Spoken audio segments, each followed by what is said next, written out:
All right, so on today's episode, we are talking about how to navigate change in your business, or better yet, how to steer change in your business when people may be reluctant to change, which as human beings, we often are. And I talk about this a lot. I teach AI workshops. I try to get businesses to own and adapt it. And one thing I've seen in my workshops, Justin, is that the business leaders, the entrepreneurs are very gung ho and excited about AI and automation and all this change, right? But the employees are so resistant, usually, not always, but usually the employees are a bit more resistant. And I think there's hesitation there because it's like, oh, am I just training my replacement, or this is AI slop? There'll be this negativity towards it and this resentment. Well, I even hear things like when I'm training a team, oh, well, AI can't do that. I have to be the one to do that because it needs my human touch. And I have this, it all boils down to like, well, I have this inherent knowledge in my brain, and that's why this process can't be automated. So how do we get people to adopt, embrace, lean into change that will ultimately benefit the organization, and not be resistant to it? Welcome to King Moves. In chess, the king moves one step at a time, but that single move can change everything. Each week, we explore mindset shifts and simple actions that could lead to the next breakthrough in your business and life. I'm your co-host, Ethan King, from Atlanta, Georgia, USA, entrepreneur, TEDx speaker, and best-selling author of Wealth Beyond Money.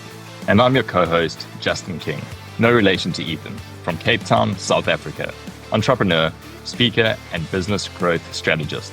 Our journey crosses continents and cultures as we think out loud, challenge assumptions, and uncover the small moves that create big momentum. Welcome to King Moves. Let's start the conversation. Before we get into this matrix and the 6 images of change management, I would love to hear some stories, maybe from your life, your own businesses, or maybe clients that you coached about navigating change. Yeah, it's a very interesting topic, a very relevant topic, and I don't think it will ever not be a relevant topic. That's the reality of change. Whenever I'm in a workshop, I usually start off by asking everyone, what makes us reluctant to change? That's the first question I ask, and nearly everybody gets it right, and they say it's fear of the unknown. It's what is on the other side of that. What is on the other side of that thing? Like I'm quite safe and secure, and even though the way that I'm working, the process that I'm using, whatever it is, even if that's not perfect, it's what I know.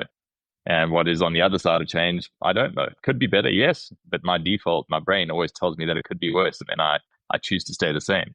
And there's a great line. It's people don't resist change. They resist being changed. So people don't resist change. They resist being changed. And there's something to that. It's not that I don't want to see the company evolve. It's not that I don't want to see my team evolve.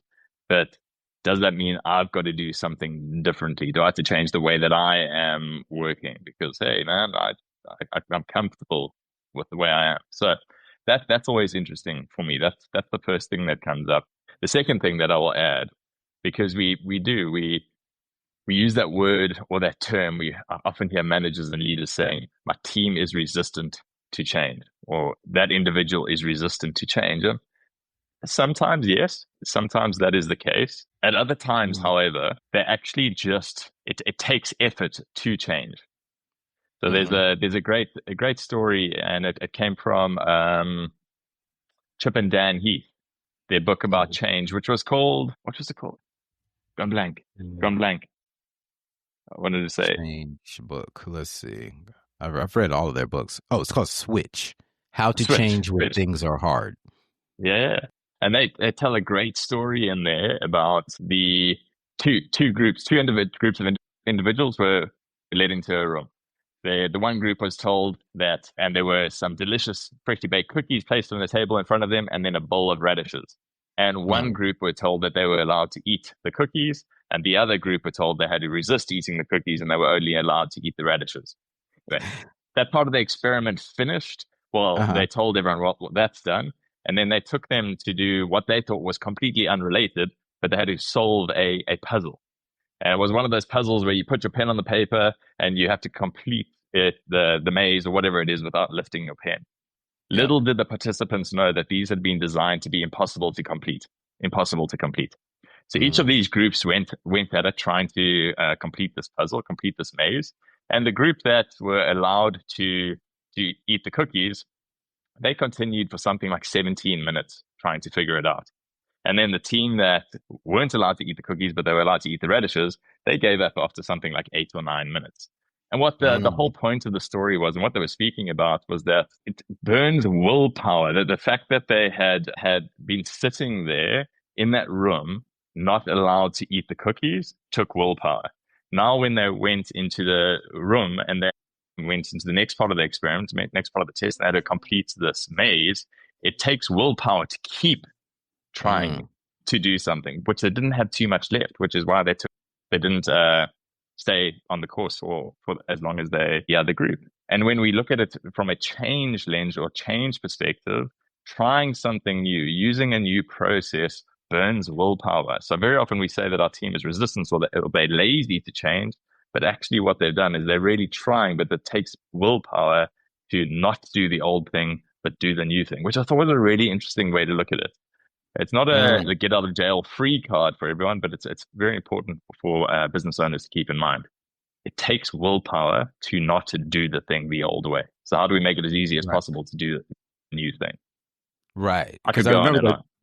the big aha from that experiment in that book was that willpower is finite. We have a Correct. limited amount of willpower per day. So if you burn it all up on deciding whether to eat cookies or radishes, well, now you don't have it for this other thing. Like your tank is empty. So don't depend on willpower for change. So if willpower isn't the answer, how do we get a team to adopt change? Or like we'll just use AI for example, good because that's what I'm dealing with all the time.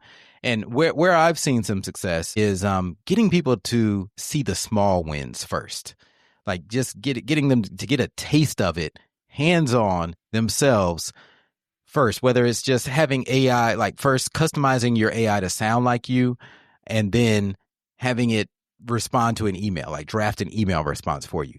And then once people see, like, oh, I get it, like you see that light bulb go off, and I see that all the time in my workshops, whether it's having AI like write a blog post for them or something really, really simple that we all do, but doing it in a way where it's custom to their voice.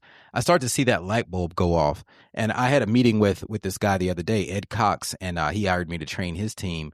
He just sat in my workshop 4 weeks ago, and he said when he first came to our workshop, he didn't know what a GPT was besides the three letters after the word chat. Fast forward 4 weeks, and now he has built a whole library of custom GPTs for his law practice that he uses all the time. I mean, if you met this guy, you would think he's an AI pro, and he's like showing his team, you can do this and do that and do this. So once that light bulb goes off and people see how this helps and not hinders them, then that's when people adopt change. But I think the first key is giving them a small win. I'm with you on that. 100%. I think maybe there's one step before that, and I don't want to hog the mic here because we want to step into the framework that you want to reference as well. But Mm-hmm. the other really important thing is just to understand that when it comes to change, that emotion is involved. That's the reality. And in fact, we look at the the 5 stages of grief, and the change curve, the emotional change curve, the Kubler-Ross change curve follows the stages of grief as well. And we've got to realize that. So for anybody that wants to just know what they are, it's denial, frustration, depression, experiment, decision, and integration. So as soon as you hear the news or rumor of a change or the change gets implemented, that's when we kind of drop off and our performance starts getting impacted. And we go into first thing is denial. Oh, surely this can't be happening. Then we start expressing that we're pissed off about it, we're frustrated about it. We get further down into this trough that impacting our performance. And before we kind of bottom out, we get quite depressed. We're like dragging our feet to work. I can't believe this bullshit's happening again. It's the Mm-hmm. usual story. And then at that stage, we've got to tell our team, well, guys, that the change has happened, and what you are allowed to do is you're absolutely allowed to be frustrated and be annoyed about it for sure. Like that Mm-hmm. happens. What I'm not going to be willing to accept is that you stay there. That's what we got to say as leaders. They'll hopefully get to the depression, kind of start bottoming out, and that's when they get into the experiment part. So they start really embracing this thing which you've asked of them, the new process, implementing GPTs, whatever it is. So we start experimenting with those, and we start realizing, hey, this isn't so bad. Like, yes, Mm. there's a bit of back and forth. Some work, some don't. Then we make a decision about going all in on the change. And then at the next point is full integration. We see that there's upside. Our work is far more efficient and all of those things. But they've gone through this change curve, emotional change curve. So that's a huge thing for business owners to realize that our team are going to feel those things. And Yeah. remember that by the time a lot of change is communicated to your team, you and your leadership team have been able to sit with it for a while. Hmm. So you've been speaking about it. You've been speaking about it. Your leadership team as well may have been like, oh, this is another change. We don't really like it. They've already gone through the frustration, the depression, the denial, all of that. They've come out of it on the other side. And then when we mention it to our team, we further along than our team. And then we start saying, hey, man, these guys are resistant to change. Hmm. Just got to realize they're still catching up. They're catching up and they're allowed to. It, when you realize that, it's actually quite liberating that they are going to be annoyed. There is going to be some frustration. Don't get me wrong. They're also going to be your change champions who just grab it and run. But some Right. people just take a little bit longer. So it's not that they can't. It's just that we're going to say to them, you're not getting stuck there. We'll support and help you all we can. Yeah. That's a good breakdown. So how quick can we get somebody to that experimental phase? Correct. Then that's where they can see the small wins. And personality plays a part in it too. If you have like your disc personality, your driver, your influencer, your steadiness, and then what's the C for? Like your computational or something.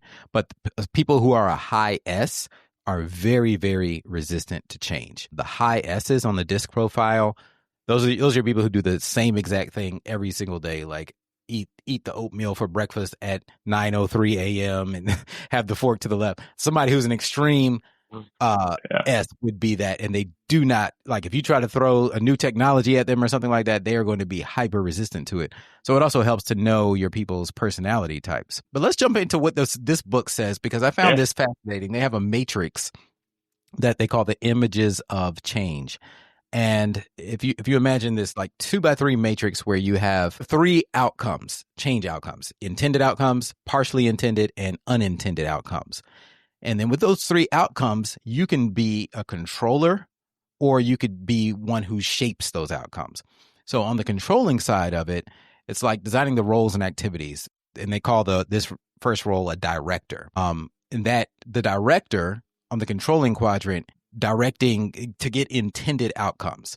Or if you're a shaper on the shaping side, you're a coach.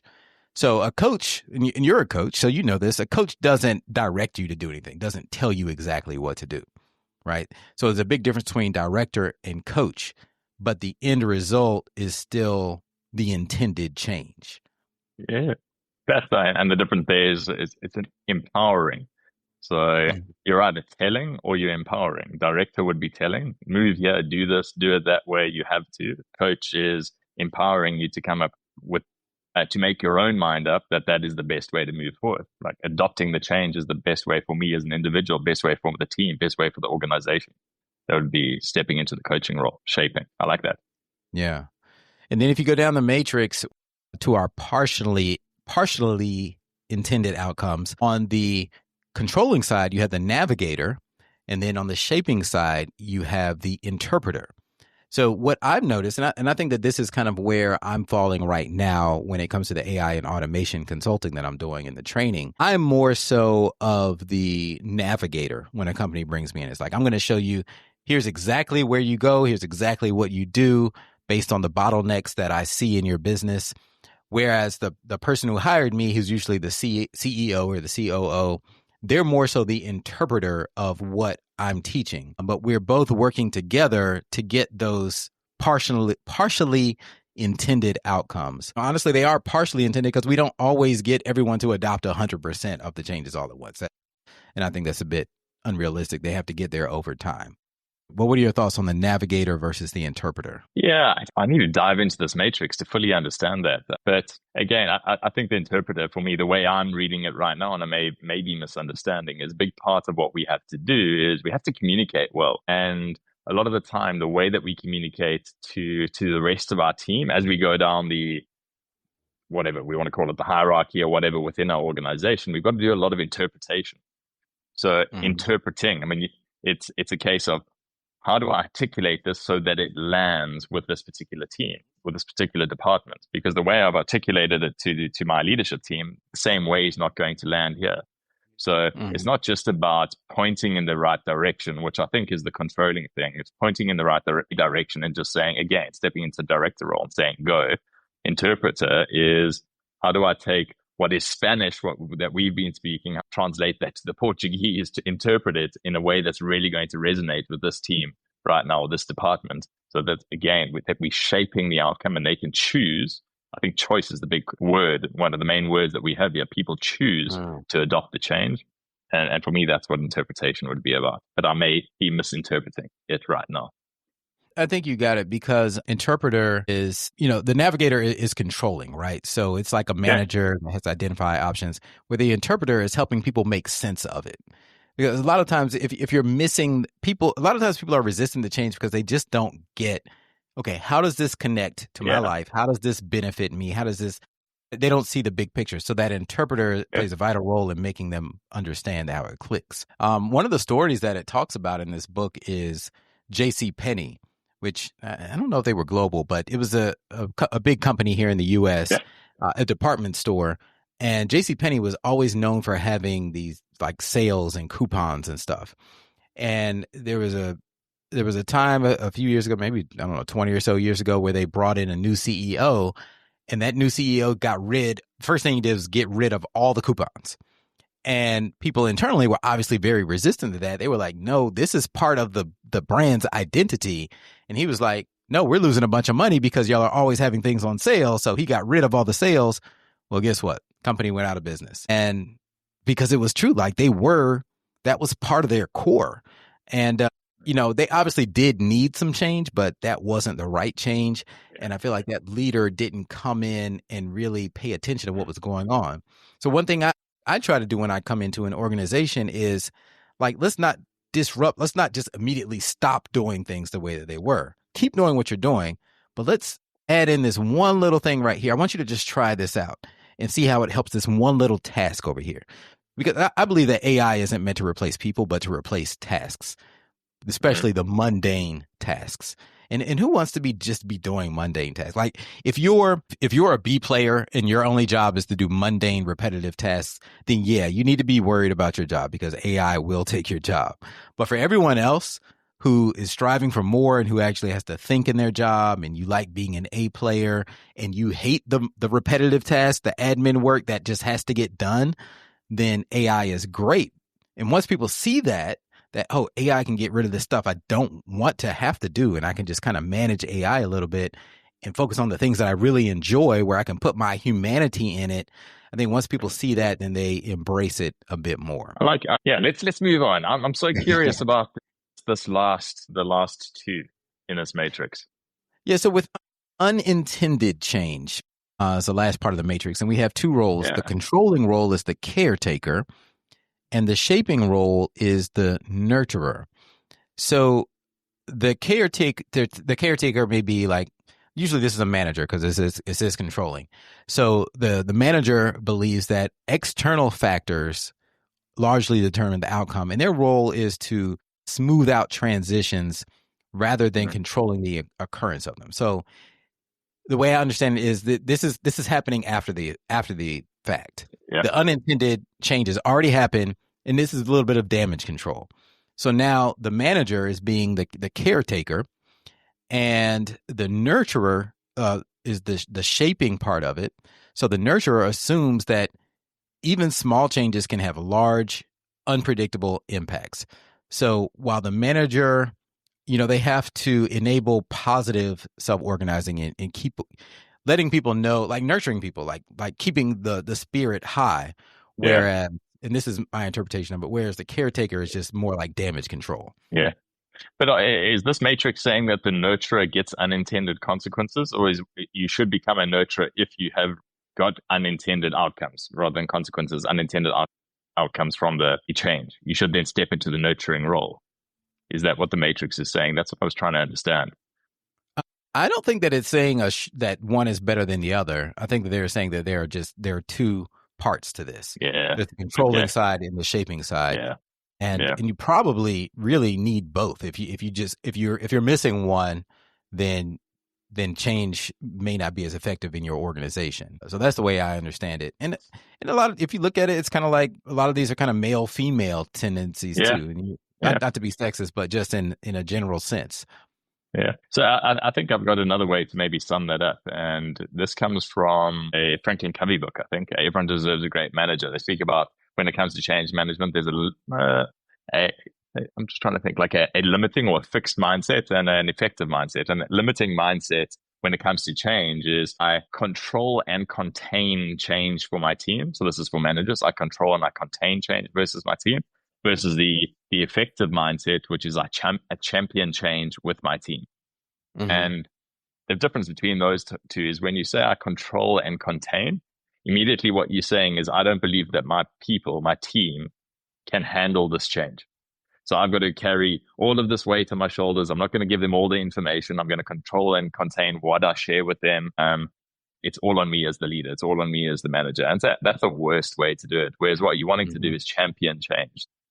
You want to be Yeah. as transparent as possible within reason, but give everybody all the information.